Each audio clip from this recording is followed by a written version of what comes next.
Hey Rockstars, so I'm here at NAMM 2025 right now, but on the other side of this camera I'm going to flip it around and I'm joined by Joe Gilder, Chris Salim, and Matt Boudreau.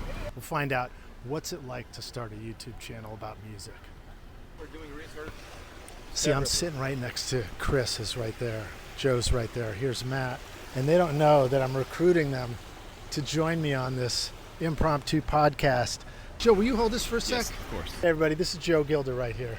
What's up? What's the toughest thing about starting a YouTube channel? The toughest thing about starting anything is there's nobody listening for a long time.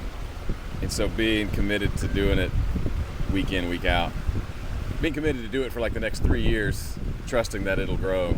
Can't give it a month and then be like, this doesn't work. So how long have you been doing yours, Joe? 15 years. 15 years. At what point do you start beating yourself up and thinking, I need to reinvent this thing? Once a day. Once a day, all right.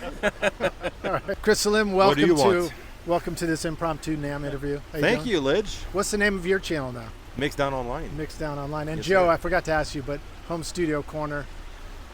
So what's one of the most fun things about starting a YouTube channel? Oh, the fun thing. Sorry you got the hard question, Joe. Yeah.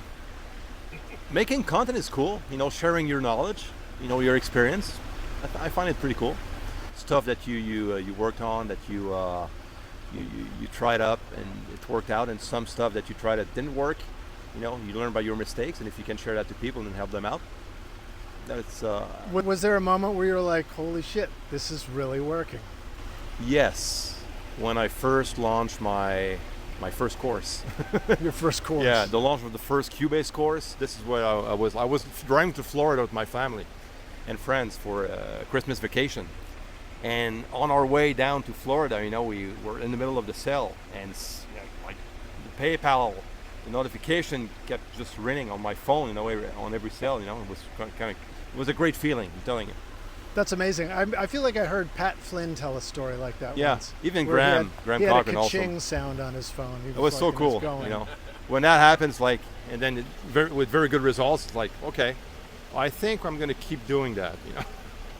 This is Matt Boudreau, Working Class Audio. What do you want? This is my brother from another podcast. Are we actually recording? I think so. I mean, we'll find out later, right? Okay. That's the nature of this stuff. Hi, everybody. What do you feel like has been the best kind of thing that you've made around your podcast? When you've tried different things and you're like, this really felt great, this really felt like it worked. The podcast itself. I mean, I've tried all kinds of crazy shit. And yours, like mine, is interviews. Over 500 episodes. I'm on 527 this week. So if you do an interview with somebody, do you feel like you know what each episode's going to be about, or do you feel like you don't know until after it's done? No, a lot of people assume that I have it all scripted out. None of it's scripted. I just get on the call and start asking questions and interrogating people. Is it ever difficult to make a title for the episode? No, not at all. I just take, you know, I find the clever items that we talked about and turn that into a title. Take some funny element that we talked about and add that in so people go, did they really talk about that? Do you think it's awkward that everybody watching this video might be seeing my bald spot while I'm interviewing you right now? Your bald spot? I thought the whole thing was bald. You're done with this microphone. You're done with this mic. All right, should we find out what Chris's problem is? Hey, what's your problem? Chris, what's... That might I'm be going to it. start by you guys. Chris has trouble holding a microphone. Want to know what my problem is, eh? Yeah, what's your problem, dude? I don't know, man. That is a problem. If It's you a don't even know problem. what your problem is, Confusion. how can you I identify would say it? confusion. How can you fix it? All right, what about making a video? Is it hard to make a title for a video, and does that even matter? Okay, first it's, to get the right title, I find it hard and challenging, and yes, it matters. Okay. So when you're going to make a video, what's the first thing that you think of in that process? I'm going to agree with Joe. I think about try to do enough research to know what my audience wants, what they need, you know, first. And then it's to get the right title, right thumbnail idea before I even film the video. By the way, you know I'm cheating, right? Because I'm starting my YouTube channel. So this is me Asking questions. forcing these guys to give me free coaching on dare a live video. Yeah, we'll send you the bill. Don't worry. So if you don't have an audience yet, then I guess it's hard to know what your audience wants, right? So Yes. Is that normal then? It is. start guessing. You just, go with what you know, go with what you think, and help people out. It's like trying to Start go there. up and talk to a girl for the first time. You just have to Exactly. think of something to say and then find out. But Matt, so like if you're going to do a podcast episode, what's the first thought that goes through your mind in that process? My concern is the guest going to be a good conversationalist? Is it going to be a good story? Is it going to be compelling? Do they have enough experience to tell a story?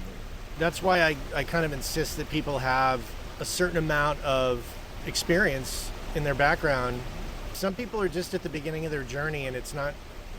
I'm not looking for someone who's got a completed journey, but somebody who's got some scars and some action in the field to show for their Right. for their efforts. There's a difference between talking about what you want to do and talking about what you've done, maybe?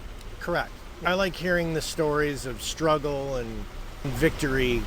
Where's the struggle and victory in this conversation right now? The fact that you keep passing me the mic, and then I'm trying to work here. You got to go That's for it, okay. Rockstars. That's all I'm That's saying. okay. When you come to NAMM, there's no schedule. There's no itinerary. They don't tell you what's going to happen when. You're just watching your friends and wondering, where are we going next? Can you guys see his bald spot? Can you see it?